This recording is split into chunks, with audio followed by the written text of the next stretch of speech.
hey, content for the boys. So I've got my old GameCube controller here that I'm going to work on restoring a little bit. The biggest issues with it are that I've got duct tape all over it, that when I was young I had colored on the buttons, and that the thumbstick pad had been chewed off. So I'm going to work on replacing that. I have this collection of replacement buttons and some cleaning things, some isopropyl alcohol, some goof off.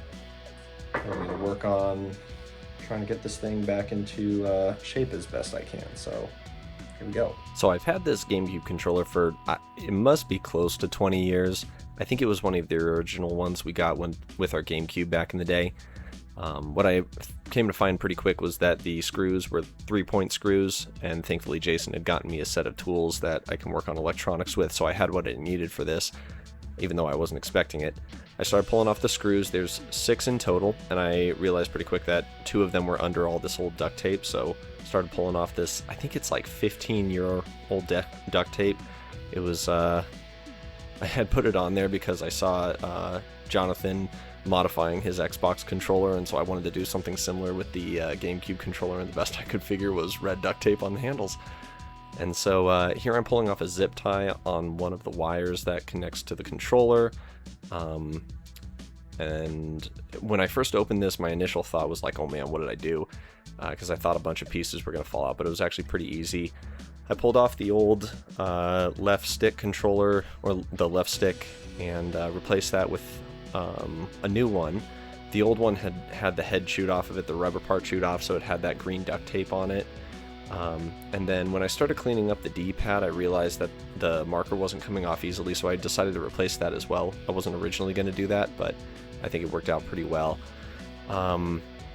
Then there's a fray in the wire here. The black rubber had split, and so in order to fix that, I just used some black electrical tape, and that worked out pretty well. It's not perfect, and I don't really care too much about this being like a pristine restoration or anything like that, so it worked pretty good. This is me replacing the zip tie in that same area. It kind of keeps a loop so that if the controller gets tugged on, it doesn't disconnect from the motherboard there. This is me trying to put the controller back together. So that was attempt 1. This is attempt 2. And I probably spent a half hour on this trying to get this all to go back together.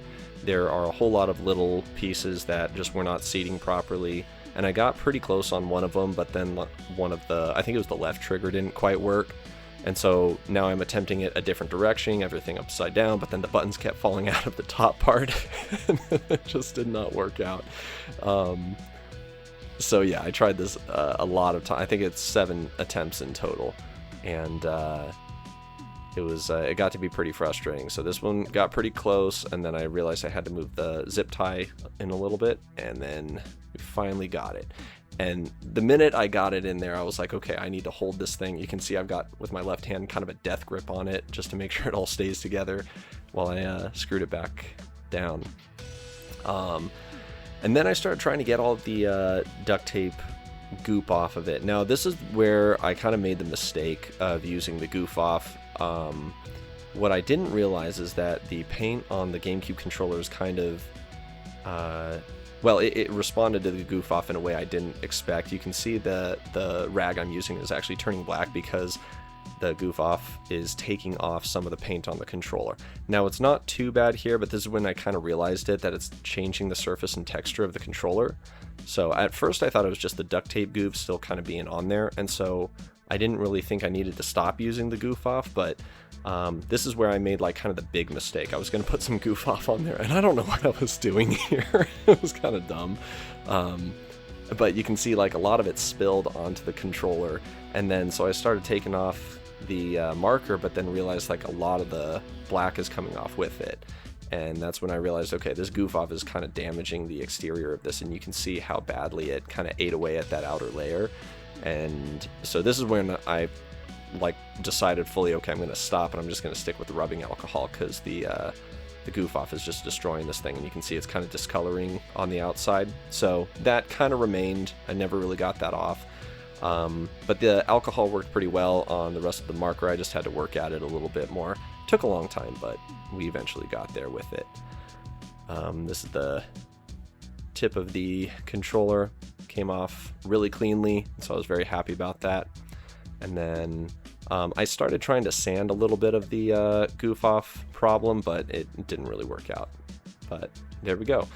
There's the controller kind of all back together, and I was really pretty happy with it.